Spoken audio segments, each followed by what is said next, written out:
Hey, it's Ken Wilson with Pristine Clean here. I'm running out of stuff to clean on my home, so I looked over at my neighbor's house, and I know we can wash the roof with our awesome Pristine Roof Clean, but you know what? I want to see if this product that I just saw at Home Depot is called Mold Armor. I want to see if it works, especially to clean the roof shingles. So I'm going to do a completely objective test. I'm going to do exactly how the bottle says, and I'm just going to do, you can see right, a little area. We're going to do the roof, and I'll show you some pictures as we get closer of how bad the basically the bacteria on the roof is. All right, so roof bacteria is called Gliocapsa. It's a photosynthesizing, that's a big word, bacteria that basically eats a limestone filler in the shingles. Okay, so it's like food, your shingles, for the bacteria. And it's just the reason why this happens is because shingles are not as high quality as they used to be. I think some of it's part of the fireproofing in them,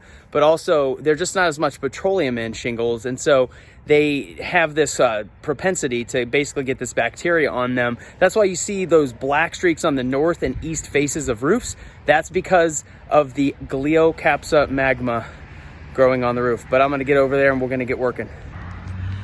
Okay, we are here over, like I said, I'm running out of stuff to clean over there. So my neighbors got that Gliocapsa. I'm gonna take a real quick before, and we'll get up on the roof and see what happens. All right, we are soaping it up. I'm gonna get it all soaked up and then I'll come right back. But yeah, it's applying pretty good. It's applying pretty good. Yeah.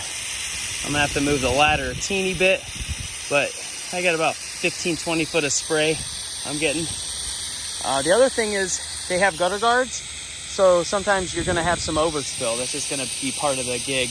You gotta prepare for that. I would probably do a little bit of a pre-rinse down below, but I really wanna coat this. I wanna make sure I get everything really coated. I wanna see if this stuff works. All right, we have the product all on the roof. So we actually had to get up on a ladder to use it. Just a one-story roof. So, you know, the roof behind me is 2 stories, but I did have to get up on a roof to do this. The spray just wasn't gonna be able to get that high, but we coated it generously.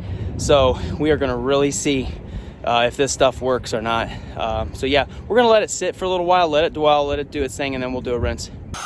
I had a little bit of product left over, so I'm hitting the siding in the front as well. I'm also hitting these K-guard gutter guards, which you see inside there. They get real dirty, and that's one of the pitfalls of those gutter guards. They need to be maintained, or else the surface tension breaks down. So I'm just doing that as well, hitting the front of the gutter, see what happens. Just washing the siding a little bit so the whole front looks good. So yeah, just kind of a bonus. We're just hitting the front of the siding. We had a little bit extra over, so we'll just kind of see how that works as well, see if it cleans up. All right, now we're rinsing. We gave it a little time, letting it dwell, and we're just rinsing it from basically the top down. Might be here for a little bit, so I'll check back in. I like the rinse function. It definitely shoots further than the wash function. You can get, I was really struggling to get over in that far corner, but now we're good to go. You always want to use the rinse function to pre-spray any plants or anything like that. You just want to, you never know. These say they're non-bleach, so, but still, you can never be too sure. So you just always want to use that rinse function, which is right here. It's on the middle, and then yeah, right now we're rinsing, and we'll come back. All right, again, we're here. We just got done rinsing with the Mold Armor. I don't know what it's gonna look like because it's wet, and you just can't judge a roof when it's wet. Again, we only treated the small garage part of the roof. We did not attack those big streaks up there. Really, one bottle, that was about all I could really get. I was able to get a teeny bit of the siding, but in the gutters. So, but we're gonna go ahead and let it dry, and then we're gonna come back and get some afters. But so far, you know, it sprayed pretty easily, very similar to like 30 seconds cleaner and wet and forget. So similar in a lot of ways, even the way it smelled. They swear they all say that they all smell the same. So, but anyway, we'll be back and we'll check it out. Ken with Pristine Clean here. Yeah, across the yard here, looking at the roof, and I'll tell you, it really looks like it got rid of most of those stains on the roof.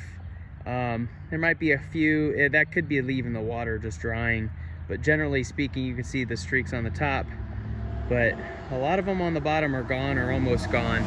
And I wonder if I would have left it just to dwell, I think probably would have got everything. So even while it doesn't claim to be a roof cleaner, it actually might be decently effective for small stains, areas like that. So that was my experience. This is not a paid endorsement. This was just my experience with the product. So thanks for watching.